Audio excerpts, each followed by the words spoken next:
Assalamu alaikum. Good morning, students. How are you? I hope all of you are fine and doing really well during your stay at home. And I can hope so that you will paying proper time to your study, and you will be studying in a very good way. Nowadays, we are doing our units, and yesterday we had done unit number 83, and today we will do our unit number 89. And the name of the unit is quite a, such a, what a, etc. Please, students, open your page number 208, unit number 89. Pay proper attention. It is a very easy as well as little bit technical. Okay, please pay proper attention whatever I am saying to you. Listen to me carefully. Okay, from start. Introduction.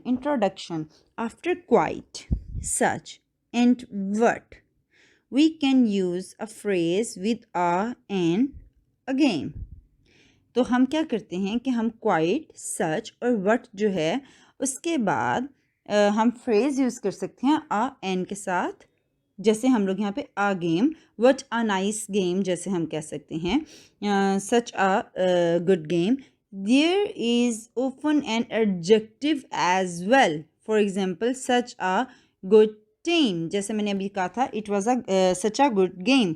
तो बेटे उसके तो उन्होंने हमें कुछ examples भी बताई हैं, जैसे कि उन्होंने क्या, what a great mean that was for United, they are such a good team. तो yes it was quite a game, wasn't it. अच्छा बेटे ये एक ए पार्ट था. बी पार्ट को ज़रा ध्यान से देखिए. Very, quite, rather, et cetera. अगर आप बेटा इसमें देखें ना तो सबसे फर्स्ट लाइन जो है a an goes before very, fairly, really, ETC. अब उन्होंने क्या कहा कि आ और जो एन है ना बेटे ये हमेशा वेरी, फेयरली और रियली जो है ना इससे पहले आते हैं. अब आप लोगों ने क्या करना है, आप लोग एक पेंसिल लें, आप लोग एक पेंसिल लेके तीनों वर्ड्स लिखें, वेरी, फेयरली और रियली, ये तीनों लिखें और इनके साथ इनसे पहले आपने लिखना है आ और एन.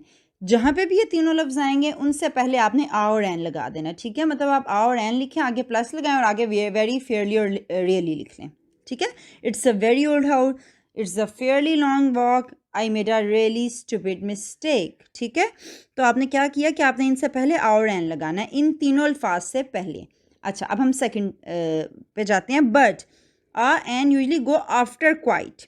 अच्छा, क्वाइट के साथ क्या है, क्वाइट में आपने क्या करना है कि जैसे मैंने आपसे कहा ना एक पेंसिल लें, पेंसिल लेके आपने आ एन लगा के जैसे वेरी, फेयरली और रियली लिखा था ना, इसी तरह क्वाइट लिखें और क्वाइट के आगे उसके बाद आप प्लस लगा के लिख दें आ और एन, क्योंकि इसके बाद आपने लिखना है. तो आपने बेटे वर्ड्स याद रखने हैं, या आपकी याद रखने की चीज़ है कि क्वाइट के बाद ही हमेशा आ और एन आता है. जैसे वेरी, फेयरली और रियली से पहले आ और एन आता है ना, इस तरह हमेशा क्वाइट के बाद एन या आ आता है.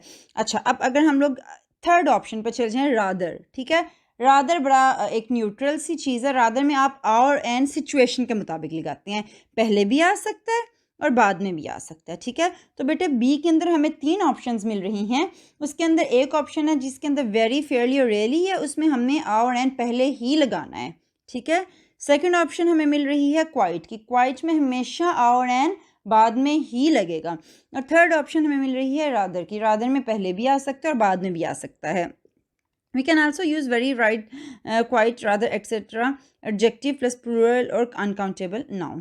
अच्छा, आपको जो मैंने चीज़ बताई है बस आप लोगों ने उसी तरह नोट करके उसको याद रखना है. नेक्स्ट आप देखिए सो, सच, so and such uh.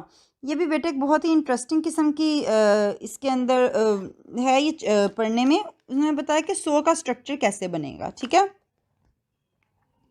The structure is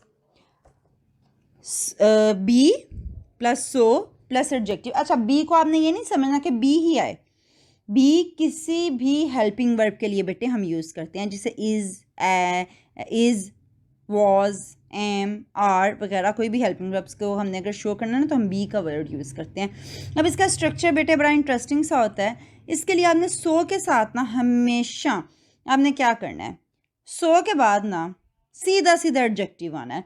यह चीज़ ना आप किसी जगह लिख लें कि सो और सो के बाद एडजेक्टिव, सो और एडजेक्टिव के दरमियान में कोई चीज़ नहीं आनी। इस रूल को अगर आप थोड़ा सा एक नॉर्मल वे में याद रखना चाहें ना, टेक्निकल वे में ना याद रखें, सो और सो के बाद एडजेक्टिव आ जाना है सीधा सीधा, कोई भी क्वालिटी जिस चीज़ की आपने बयान करनी है। सो के बाद आपने आ और एन नहीं लगाना। तो आप क्या करेंगे, सो के बाद आप आगे क्रॉस लगा दें कि सो के बाद सिर्फ एडजेक्टिव आना है, आ और एन नहीं आना। अच्छा, अब अगर आप आगे देखें सच, सच के बाद क्या होता है, सच के बाद हमेशा आपने आ और एन लगाना है। तो बेटे जितनी भी करेक्शन आएगी ना आपके लिए बहुत ईजी होगी, इसलिए कि आपने बस याद रखना है जहाँ सो लगा होना और सो के आगे अगर आ और एन लगा हुआ है आपने काट देना है। सो के साथ आ नहीं आता, आप खुद भी यूज करते हैं, it is so a good thing. आप क्या कहते हैं, it is such a good thing. हम नॉर्मल यूजेज में भी ऐसे ही यूज करते हैं, पर हमें पता नहीं होता कि हम ये कौन सा रूल यूज कर रहे हैं। तो बेटे सो के बाद ना आप लोगों ने चीज जहन में रखनी है, कभी आ नहीं लगाना और सच के बाद हमेशा आ और एन लगाना है। यही सिंपल सा रूल है, कोई और मुश्किल रूल नहीं है। ये बिल्कुल वही चीज़ है जो कि वो आपको बार बार बता रहे हैं। The test was so easy, The hill was so steep. It's so inconvenient without a car. तो देखिए जहाँ जहाँ सो आया, सो के बाद उन्होंने लगाया इजी लगाया, उन्होंने सो के बाद स्टीप लगाया, उन्होंने सो के बाद इनकन्वीनियंट लगाया। अगर अब आप दूसरी तरफ देखें सच के साथ, the structure is such a an objective. बात बेटे सारी वही है, बस क्या है, सो के साथ उन्होंने नहीं आपके लगाया, आ और एन नहीं लगना, सो के आगे आपने क्रॉस कर दिया है और सच के बाद आ और एन आपने लगाना है। It was such an easy test, it was such a steep hill, it's such a nonsense without a car. तो we can also use such an adjective and a plural uncountable noun. वो बेटे आगे options आती जाती हैं, वो तो हम डेफिनेटली यूज़ कर ही सकते हैं। We are having such nice weather, such awful jokes. तो इसके साथ उन्होंने कहा कि हम ना कभी कभी ऐसा भी होता है आ और एन हम नहीं यूज़ करते, हम डायरेक्टली भी सच के बाद एडजेक्टिव यूज़ कर देते हैं और फिर प्लूरल नाउन यूज़ कर देते हैं। जैसे उन्होंने कहा सच नाइस वेदर, हम आ भी यूज़ कर सकते हैं, पर हम ऐसे भी कह सकते हैं नाइस एडजेक्टिव हो गया और वेदर अनकाउंटेबल नाउन हो गया। तो टॉम टेल्स सच ऑफुल जोक्स, ठीक है। तो बेटे कभी कभी हम इसका स्ट्रक्चर ऐसे भी बना लेते हैं। Note these sentences with long, for, many, much and a lot of। अब उन्होंने क्या इन सेंटेंसेस को देखें, it's so long since I saw you, why are we so far from the beach. बेटे सो के बाद उन्होंने बताया हुआ है कि सो के बाद ना ये वर्ड्स भी यूज़ होते हैं, long, for, many, much, a lot of, ठीक है, इस तरह से यूज़ होते हैं। लेकिन अगर इन वर्ड को हमने सच के साथ क्या ऐड करना है, तो वही वाली बात, सच के बाद हमने आ को यूज़ करना है। तो फिर कैसे हो जाएगा, it's a long since I saw you, it's such a long time. यहाँ पे हम लॉन्ग के बाद सिंस लगा रहे हैं और आई सॉ यू हमारा मतलब क्लियर है, लेकिन उसमें हमने क्या करना है, सच आ लॉन्ग टाइम आएगा। Why are we so far from the beach, it's such a long way to the beach. तो यहाँ पे सच के साथ अगर आप लोग इसको अटैच करें तो इसका स्ट्रक्चर थोड़ा सा मुख्तलिफ हो जाएगा, सच के बाद आ आएगा और फिर लॉन्ग वगैरह आएगा, ठीक है। We can use this structure with so that और सच डैट। तो बेटे इसके बाद हम सो डैट के साथ भी इसी तरह ही, बिल्कुल बेटे कोई इसके अंदर फ़र्क नहीं है। मैं was so angry with Matthew that, तो बिल्कुल वही स्ट्रक्चर है। Vicky was such a got such a nice welcome that the that she almost cried. तो इसके अंदर बिल्कुल नहीं बताएं कि वट आ का क्या हिसाब किताब है। In explanation we can use what a an with a singular noun and what with a plural uncountable noun. तो इन्होंने कहा क्या कि वट आ और एन हमने यूज़ करना है सिंगुलर के साथ, और प्लूरल जो नाउन्स होंगे उनके साथ हम लोगों ने क्या यूज़ करना है, उनके साथ हम लोगों ने आ और एन का एडिशन नहीं करना, अनकाउंटेबल के साथ भी आ और एन का एडिशन नहीं करना। तो बेटे इसके अंदर ये बताया गया, इसको अगर आप अपने की पॉइंट्स में लिख लेंगे ना तो आपके लिए बहुत ही कन्वीनियंट हो जाएगा, आपके लिए बहुत आसान हो जाएगा। अब देखें ना, जैसे कि इसकी एक्सरसाइज है, ज़रा इसकी एक्सरसाइज खोलिए। इसकी एक्सरसाइज अगर आप देखें ना तो आपको मैंने पिक्चर में आपको क्लियरली नज़र आ रहा है, जो मैं आपसे पिक्चर शेयर किया उसमें मैंने वही बिल्कुल चार्ट बनाया जो मैंने आपसे कहा था। वेरी, फेयरली और रियली के से पहले मैंने और एन लगा दिया, ठीक है। क्वाइट के बाद और एन लगा दिया, और अदर से पहले भी आ सकता है बाद में भी आ सकता है। अगर आप इसकी एक्सरसाइज देखें तो एक्सरसाइज जो है इसके अंदर उन्होंने पहले वाली एक्सरसाइज में बताया, जिसका पहला सेंटेंस है, you are talking about the Savoy hotel which is very grand. Yes I know the Savoy, it's a very grand hotel, it's a very grand hotel. You are talking about your journey. It was quite tiring. I traveled a long way. It was quite a tiring journey. तो quite के बाद आना है, ठीक है, समझ आ गई। तो quite के बाद आना है, और very जो ऊपर हमने लगाया उससे पहले आया है। फिर नीचे वाली हमने क्या करना है, you are telling someone about Clary's flat. It's really big. I have been to Clary's place. It is आ रेली, रेली से पहले हमेशा आता है। मैंने आपको वही वाले फिक्रे के मतलब it is a really big flat. नीचे वाले में क्या क्या, we had quite a nice meal, तो क्वाइट के बाद हमेशा आना है। अब अगर आप सो और सच वाली एक्सरसाइज देखें तो Mark, you shouldn't do so much. इनके इसके अंदर हम लोगों ने लगाना है complete the conversation, put in so और सच। तो Sarah, the boss gets in such a panic, ठीक है।